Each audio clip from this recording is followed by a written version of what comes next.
Руската агресија врз Украина, ситуацијата на Блискиот Исток, главни теми на заседанието на Советот за надворешни работи на Европската унија во Брисел.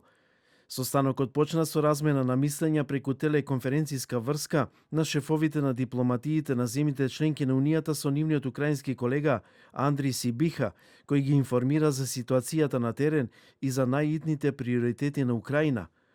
Поддржуваме долготраен и праведен мир во Украина и ги поздравуваме сите напори за остварување на таа цел, но многу е јасно дека за да се постигне тоа потребно е учество и на украинците и на европејците, изјави високата представничка на Унијата за надворешни работи и безбедносна политика, Каја Калас.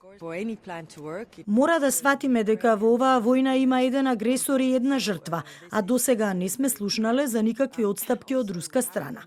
Ако Русија навистина сакаше мир, можеше да се согласи на безусловно примирие уште пред некое време. Полскиот министер за надворешни работи Радослав Сикорски рече дека Европа мора да биде консултирана во врска со мировните иницијативи за Украина.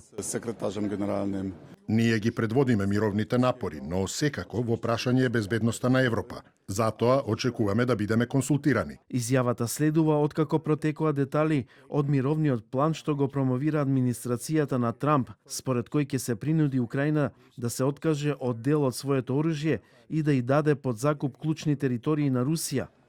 Унгарскиот министер за надворешни работи Петер Сијарто смета дека Европската унија треба да ги прекине исплатите кон Украина откако беа објавени извештаи за корупција во земјата. Во Украина постои воена мафија и корумпиран систем, а председателката на Европската комисија, наместо да ги запре исплатите и да бара итни финансиски проверки, планира да испрати уште 100 милиарди евра на Украина. Тоа е лудо. Инаку Европската унија е фокусирана на начините за зголемување на притисокот врз Русија, особено преку мерки против така наречената флота во сенка, со цел кратење на приходите од извозот на руски енергенси.